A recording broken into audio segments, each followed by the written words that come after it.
This time we had an extra guest. We had the man himself, the smokestack, Jay Schlatt.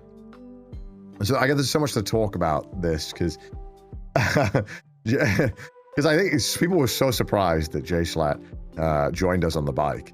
And there's a number of reasons. Because I think people didn't even know that we were friends, which is which is fair enough because we've never done any content or done anything together. But I've known Schlatt for a couple of years now, and Chris has met Schlatt before as well. And whenever he's in Japan, we always hang out. And I just kind of floated it to him, and I ask a lot of people to if they're interested in joining, because I like the guests that we have, but I always think it's just fun to always have like a new guest or mix it up a little bit, you know? So I always just float the idea to a lot of people, but a lot of people don't want to cycle. Oh, they're scared of the idea of cycling, which is fair enough because it is difficult. And I think Schlatt also, had a tough time too. And I appreciate it. I think the character that Schlatt, portrays is always really fun, and it's really good on stream. So I asked him, I was like, hey, are you interested in all the cycling in the middle of fucking nowhere in Aomori? And he was like, yeah, let's do it. So he was down, which was great. And then we had to get him all the way up to North Japan, which was kind of a challenge logistically, because, obviously getting around off the bullet train is very difficult, but we managed to get him. And then he joined, and he had a bit of a tough time because one of his stipulations of joining it was he wanted an e-bike. And the problem is that we don't have a lot of room in the van, and renting an e-bike for 2 weeks is like really expensive. So we had to find a place in North Japan that had an e-bike, which was impossible. There was like fucking nowhere. So we managed to get an e-bike by like driving down 2 hours and then bringing it all the way back up. And it turned out the e-bike didn't even fucking work. It was a fucking crap e-bike. It like didn't work at all. So yeah, it was kind of, I felt very bad because all of his bits were reliant on being able to like focus on the bits and not the e-bike. And, and I think he was worried that he was being too abrasive. And I was like, dude, no, I am the one fucking running this, and I love your humor and the way that you're doing this. So please keep doing it. But he was dying on the bike. It was tough. He was dying on the bike. But to his credit, he then ended up cycling 70K on a bike that he wasn't ready to cycle. He didn't have the clothes for. He thought he was on an e-bike. So I think, like, all things considered, he did a fucking amazing job.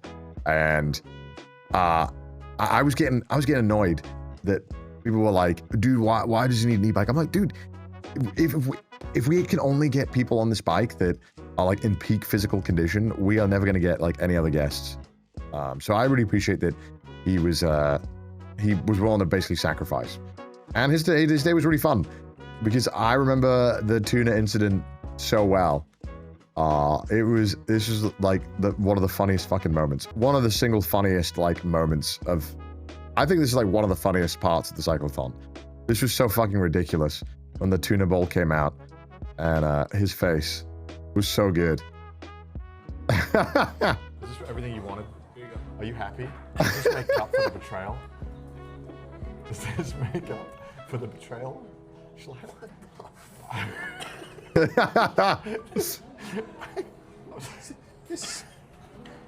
This is the most American thing we could get for Schlatt. We brought America to him. Like 50 pieces of tuna. It's so disgusting. Well, that's yours. Yeah, I know, but shit. And then he brought us a bowl of uni and rice, and I was like, no. Chat, this is 20. He was so genuinely stunned. He was so stunned. It was actually ridiculous. Oh my God.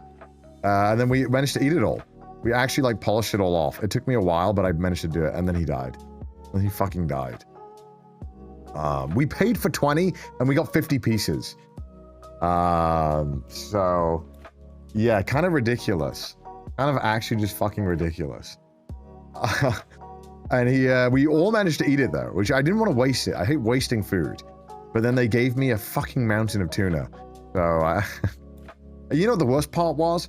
by the end of chewing so much fish, you kind of like, it kind of doesn't even start to taste like anything. It starts to taste like just like, this is going to sound disgusting, but flesh. It's just, it feels like some kind of weird kind of doom challenge of like just eating flesh. It's kind of vile. Like it's the reason why I think it scarred all of us for a while on like food. It's kind of disgusting. If you've ever just eaten so much fish, like raw fish, you will understand how kind of vile it is. So yeah, there was a couple of nights where we could have had sushi and I was like, absolutely not. I don't want it. But I think I'm okay now. I'm back now.